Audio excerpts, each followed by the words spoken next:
my appetite. Don't leave me here high and dry. In the next chapter, we'll talk a bit more about the Photoshop interface. Yet here, what I want to do is to continue to focus in on how we can customize the interface.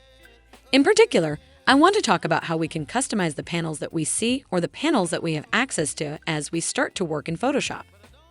Now, you may have noticed that in the top right-hand corner, there's a little pull-down menu.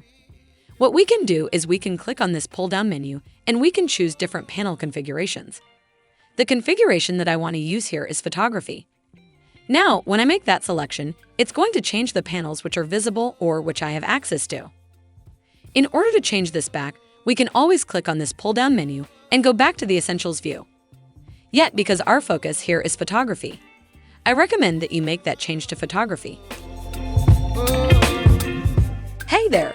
Are you loving our Photoshop for Photographers series? Well, we do not want you to miss a thing. Subscribe to our Renderbull channel and turn on those notifications so you never miss a chance to level up your skills.